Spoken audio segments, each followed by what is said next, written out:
remercier Émilie Bézard et Valérie Stiénon pour leur accueil dans ce colloque qui est passionnant à tous égards.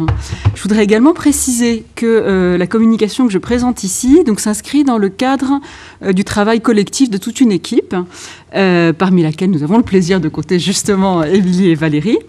Nous sommes en effet 11 personnes qui réfléchissons ensemble autour du roman d'anticipation dans la seconde moitié du 19e et la première moitié du 20e siècle. Donc je tenais donc à rendre hommage au travail de mes collègues de cette petite équipe en convenant avec vous d'un protocole de lecture très simple de réception de ma communication.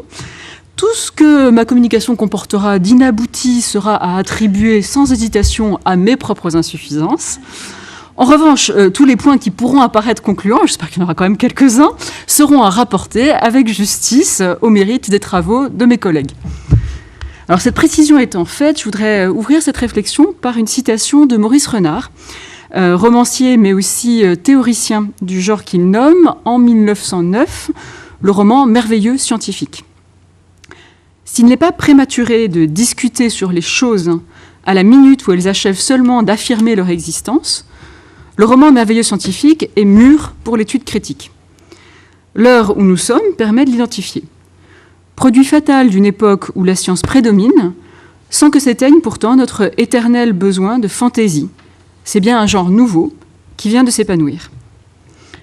C'est ici en quelque sorte un faire-part de naissance d'un genre que Maurice Renard diffuse à travers un ambitieux article de critique littéraire.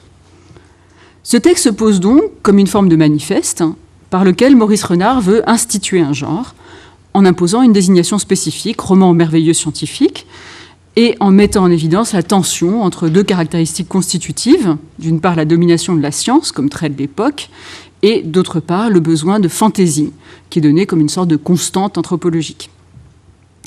Or, il s'agit là, en un sens, d'un véritable coup de force de Maurice Renard, délimitant un groupe de textes sur lesquels il impose une lecture spécifique.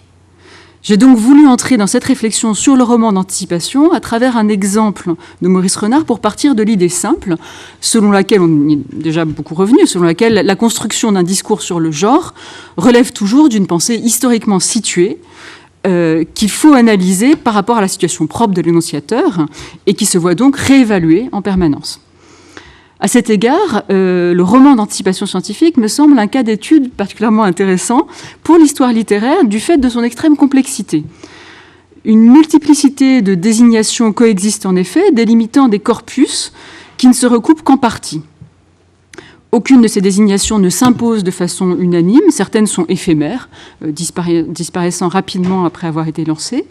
D'autres dominent dans un champ donné pendant quelques décennies avant de tomber en désuétude. Et une multiplicité de lignées généalogiques se dessine et s'entrecroise ainsi. C'est un genre qui se voit par ailleurs relu et réinstitué après la Seconde Guerre mondiale à la lumière de la science-fiction.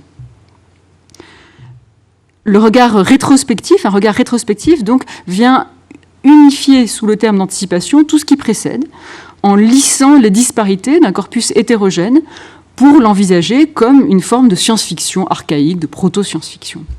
C'est là un point qui a été particulièrement mis en évidence par le livre de Simon Bréant, La science-fiction en France, théorie et histoire d'une littérature. Donc mon objectif ici est de présenter une étude plutôt théorique et programmatique, puisque nos travaux sont encore un work in progress qui doit s'étendre sur plusieurs années. Et j'ai tiré le titre de cette communication, Le mirage du présent dans le passé, d'un texte de Bergson de 1946, La pensée et le mouvant. Significativement, Bergson s'y appuie sur un exemple littéraire commentant le principe d'une lecture pré-romantique des classiques. Donc, je vais vous citer ce passage. Pour prendre un exemple simple, rien ne nous empêche aujourd'hui de rattacher le romantisme du XIXe siècle à ce qu'il y avait déjà de romantique chez les classiques. Mais l'aspect romantique du classicisme ne s'est dégagé que par l'effet rétroactif du romantisme une fois apparu. S'il n'y avait pas eu un Rousseau, un Chateaubriand, un Vigny, un Victor Hugo, non seulement on n'aurait jamais aperçu, mais encore il n'y aurait réellement pas eu de romantisme chez les classiques d'autrefois, car ce romantisme des classiques ne se réalise que par le découpage dans leur œuvre d'un certain aspect et la découpure, avec sa forme particulière, n'existait pas plus dans la littérature classique avant l'apparition du romantisme que n'existe, dans le nuage qui passe, le dessin amusant qu'un artiste y apercevra en organisant la masse informe au gré de sa fantaisie. Le romantisme a opéré rétroactivement sur le classicisme, comme le dessin de l'artiste sur ce nuage. Rétroactivement, il a créé sa propre préfiguration dans le passé et une explication de lui-même par ses antécédents. Quelle est donc la valeur heuristique d'un concept comme celui d'anticipation ? Appliquer ce terme majoritairement utilisé au XXe siècle à des productions du XIXe siècle, n'est-ce pas, comme le dit Bergson, projeter sur le passé le mirage du présent ? Si tout travail de définition générique comporte nécessairement une dimension de reconstruction, avec le roman d'anticipation, on a affaire à un cas particulièrement riche où les élaborations génériques se sont entrecroisées, sédimentées et reconfigurées à plusieurs reprises entre 1860 et la période actuelle. C'est donc un exemple qui met à l'épreuve les méthodes de l'histoire littéraire de façon particulièrement aiguë, obligeant le chercheur à se confronter directement à la part d'illusion rétrospective du geste qui institue le roman d'anticipation scientifique lorsqu'il rassemble, comme par coalescence, des ensembles romanesques mouvants, romans d'aventure, fiction encyclopédique, utopie ou dystopie. On retrouve ici, sous un angle différent, la question posée notamment justement hier après-midi par Jean-Marie Seillant au sujet du genre séduisant, qui nous a tous beaucoup marqué, du roman aérostatique. Que faut-il pour qu'existe un genre ? Ce qui fait vaciller le genre ici n'est plus son caractère éphémère et limité à quelques œuvres correspondant à une définition très stricte, mais le fait que, sous cette étiquette de l'anticipation, se trouvent finalement rassemblées des œuvres qui, au moment de leur parution, n'étaient pas perçues comme relevant d'un même champ. Pour explorer les caractéristiques de ces textes, tout en affrontant cette difficulté théorique, nous avons donc collectivement élaboré une combinaison de méthodes et d'approches. Je vous les présenterai en 3 étapes qui s'ordonnent selon une logique de déconstruction croissante des étiquettes génériques pour aboutir à une généricité protéiforme et multiple. Je commencerai par vous présenter le corpus de romans d'anticipation scientifique que nous avons réunis et les critères qui ont présidé à sa sélection. Nous traverserons ensuite la multiplicité des désignations qui ont été appliquées à ces œuvres et la nature des collections dans lesquelles elles ont été publiées, qui constituent autant de modalités différentes d'institution d'une généricité. Nous verrons enfin comment l'on peut tenter de dessiner une cartographie évolutive des sous-ensembles mouvants qui se situent au cœur de nos corpus et dans ses marges. Comment l'on peut penser les processus de mise en avant de certains paradigmes qui se trouvent éminemment variables selon le type de regard adopté. Alors donc, première étape autour du corpus, ce corpus que nous avons réuni, et de ses critères de sélection. Donc une étape importante de ce travail collectif a constitué dans la définition d'un corpus de romans d'anticipation. Ce choix, qui peut sembler naturel, n'avait en réalité rien d'une évidence, et il a été assorti d'importantes discussions et de précautions méthodologiques. Choisir une définition et sélectionner une classe de texte correspondant à cette définition relève en effet a priori d'une approche essentialiste du genre, une approche plus transcendante qu'historicisée.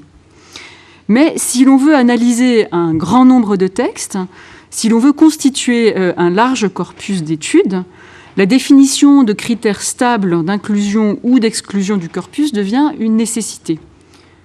Pour définir ces critères, nous nous sommes appuyés sur les formulations d'un article paru dans le Journal des débats en 1922, intitulé « La vie littéraire, roman d'imagination, roman scientifique » et signé d'un critique nommé Jean de Pierrefeu. Il définit les caractéristiques de ces romans comme, donc je le cite, un sujet extraordinaire, traité dans les limites de la vraisemblance scientifique. Donc c'est là une définition minimale qui permet de signaler à la fois un décrochage par rapport à la stricte référentialité et une manière d'en rendre compte qui reste rationnelle, le texte demeurant en régime réaliste et non fantastique. Nous avons choisi d'interroger la production littéraire de 8 décennies des années 1860, où paraissent les premiers romans verniens, aux années 1940, qui sont marqués par une large mutation, aussi bien des thèmes que des supports. Dans les années 1880, on assiste à un développement spectaculaire de la presse quotidienne. Les tirages et la réactivité augmentent et on passe à un régime de consommation de l'actualité où les nouvelles se périment à un rythme de plus en plus accéléré.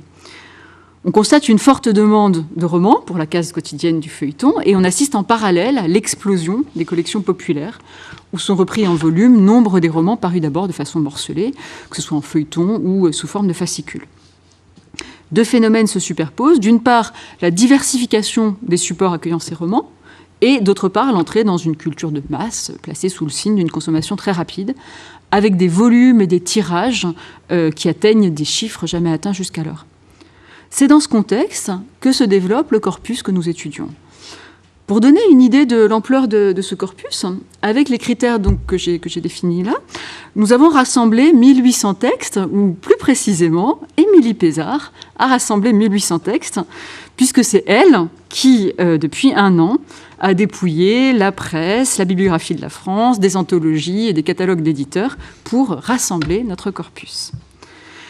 Donc ce corpus réunit des œuvres désormais peu lues et étudiées, alors que dans la culture médiatique du tournant du XIXe siècle, elles ont été un des moyens privilégiés pour la société de notamment s'approprier des évolutions scientifiques et de s'interroger sur leurs effets. Je vous cite juste en passant quelques noms d'auteurs parmi les plus connus pour ancrer davantage ce corpus, tout en sachant que la très grande majorité des auteurs que nous rencontrons sont en réalité largement oubliés. Donc on traverse André Laurie, Villiers-l'Isle-Adam, Rosny, Flammarion, Louis Bousnard, Albert Robida, Paul Adam, Maurice Renard, Léon Groc, Jacques Spitz, mais aussi très très très grand nombre d'auteurs qui ont publié parfois une œuvre ou des œuvres qui ne sont pas demeurées, et le nom de ces auteurs a lui aussi à peu près été oublié. Si on porte maintenant un regard plus historique et non transcendant sur ce corpus, on constate la grande diversité des dénominations pour le désigner. Les termes d'anticipation scientifique ne constituant qu'une des modalités parmi d'autres d'institution d'une généricité et sans doute pas le terme le moins problématique. Avant même la constitution de notre corpus, c'est en réalité l'analyse de cette diversité d'étiquettes génériques qui a constitué le point de départ de nos discussions et de nos travaux. Il s'agissait en effet de faire une archéologie des différentes désignations et de proposer des hypothèses pour comprendre le succès particulier de certaines d'entre elles, comme celle d'anticipation. Dès 1867, l'expression « fantaisie scientifique » est associée à l'œuvre de Verne, qui vient tout juste d'entamer sa carrière au magasin d'éducation et de récréation. Dans les années 1870 et 1880, l'appellation « roman scientifique » est très fréquente.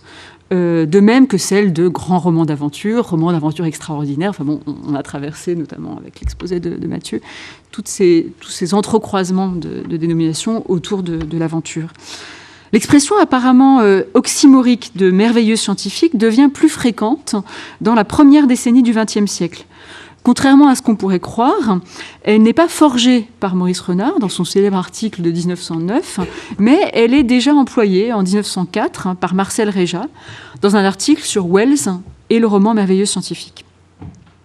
D'autres dénominations apparaissent entre 1900 et 1930, roman d'hypothèse, roman à hypothèse scientifique, puis roman d'imagination scientifique et enfin, bien plus tard, la catégorie de la conjecture, roman de conjecture rationnelle ou roman conjectural.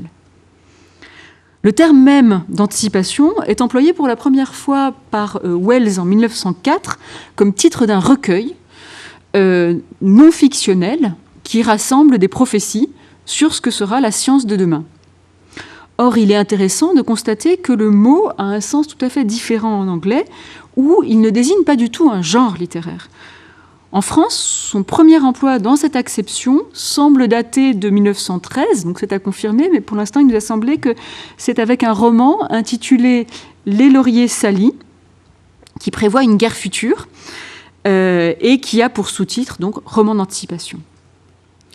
L'usage postérieur de l'étiquette « anticipation » pourrait alors fonctionner comme une manière de minorer le rôle structurant que constitue le modèle du roman d'aventure pour relier ces productions à la figure proche et sans doute qui joue un rôle légitimant de Wells.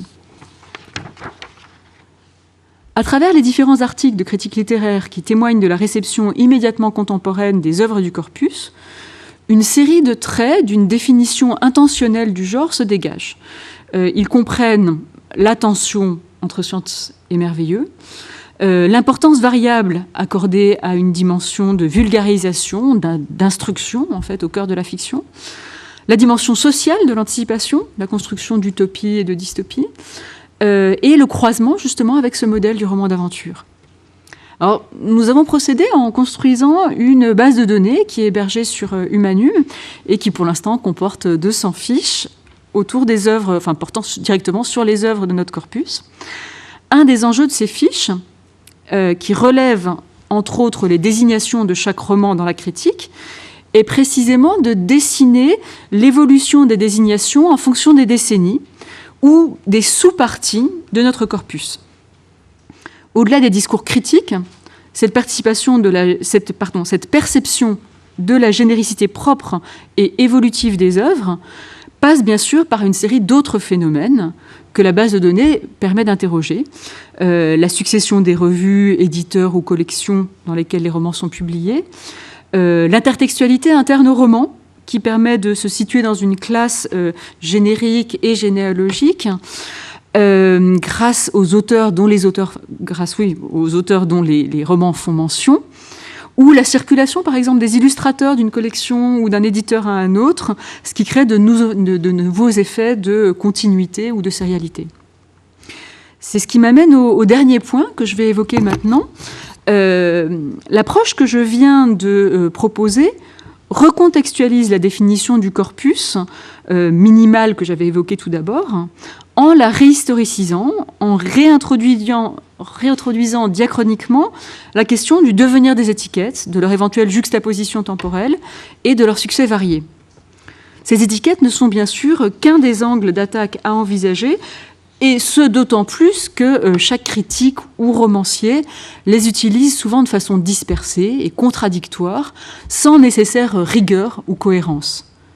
Une troisième manière de recontextualiser l'approche de l'anticipation ne joue pas sur cette perspective temporelle, mais plutôt sur un modèle géographique, celui d'une cartographie des différents genres du champ littéraire à l'instant T. L'enjeu serait alors de jouer sur la question du centre et des marges des différents sous-ensembles constituant notre corpus, tout en les faisant dialoguer avec les œuvres hors corpus qui permettent de mieux comprendre leur fonctionnement. On pourrait ainsi s'intéresser par exemple aux romans scientifiques publiés dans des revues de vulgarisation, comme La Science illustrée. Lorsqu'on envisage ce sous-ensemble, on met en relief certaines problématiques, comme la question du rapport à l'instruction ou à la technique, et certains auteurs paradigmatiques. À l'évidence, Verne davantage que Léon Daudet, qui est pourtant aussi auteur d'anticipation.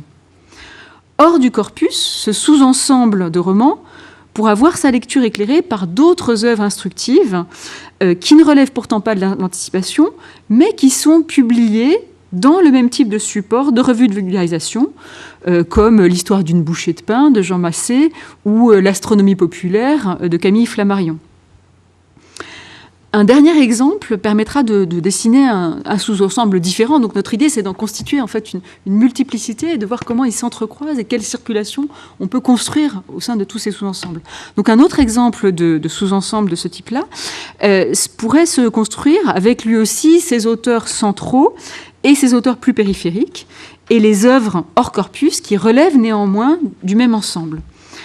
Ce qu'on pourrait envisager sous l'angle de la théorie du prototype que tout à l'heure Mathieu Le Tourneux a évoqué. Si l'on envisage par exemple les romans qui sont construits autour de machines extraordinaires, on songe à des œuvres de Jules Verne comme Robur le Conquérant ou de Paul Divoye comme Le Docteur Mystère.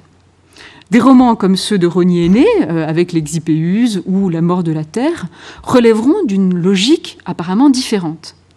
Ce type de roman de machine prend toute sa signification historique quand on les rapproche de, plus globalement, la culture du spectaculaire qui se développe au tournant du 19e, avec par exemple les gigantesques pièces à machine, les féeries scientifiques qui sont présentées notamment au théâtre du Châtelet.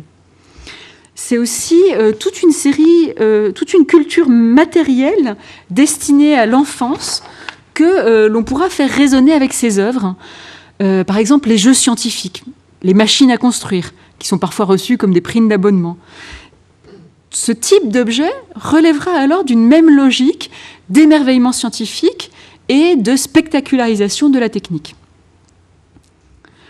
À travers la juxtaposition de ces trois approches du genre de l'anticipation, c'est donc une image complexe et évolutive de la généricité que l'on peut esquisser.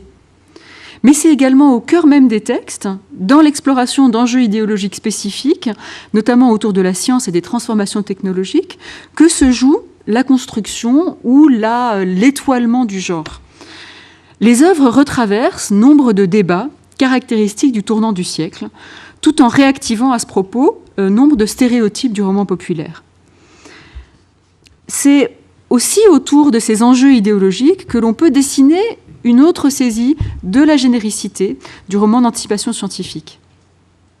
Une des spécificités de ces romans tient à l'ambiguïté de leur positionnement par opposition à l'affichage de valeurs supposées stables et univoques du roman populaire tel que le décrit par exemple Jean-Yves Mollier, qui le rapproche du manuel scolaire. Je cite, donc c'est un article de Jean-Yves Mollier, même refus du problématique, de l'ouvert, du discutable, de l'incertain.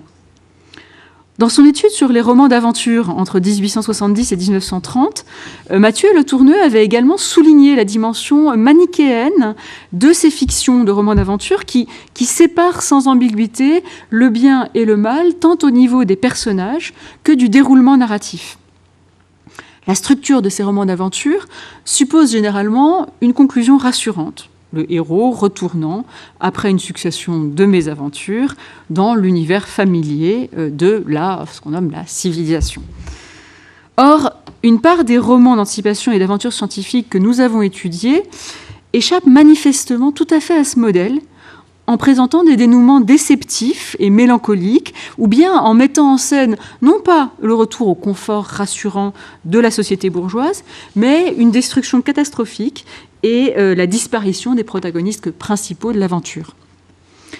Les romans d'anticipation apparaissent alors comme un territoire constamment reconfiguré qui dialogue, entre autres, avec les caractéristiques du roman d'aventure, leur identité générique se dessinant notamment à travers ces dénouements spécifiques à l'idéologie ambiguë. Loin d'une conclusion univoque, nombre de romans d'anticipation semblent privilégier des fins suspendues, méditatives, qui font de la fable, comme le dit Maurice Renard, je le cite, « un grain d'amère philosophie roulé en pilule d'or dans tout le sucre d'un apologue ». Le Péril bleu de Maurice Renard s'achève ainsi sur une interpellation au lecteur, faisant vaciller les frontières entre fiction et réalité. Je cite cette fin. « Regardez, puis réfléchissez, puis rêvez. Cela n'est pas impossible. » Il s'agit pour l'auteur de ne pas imposer une interprétation définitive, d'expliquer et de solliciter un lecteur actif pour la construction du sens. Avec ces trois impératifs qui aboutissent à l'injonction « rêver », on songe aux célèbres analyses de Roland Barthes sur le dénouement de Sarrasine, dessinant l'image d'un texte pensif. L'identité du genre du roman d'anticipation semble alors s'élaborer dans la tension constamment renouvelée entre une multiplicité de dispositifs éditoriaux jouant pour partie au cœur du roman populaire et les ambiguïtés idéologiques se manifestant exemplairement dans la pensivité ultime des romans. Je vous remercie.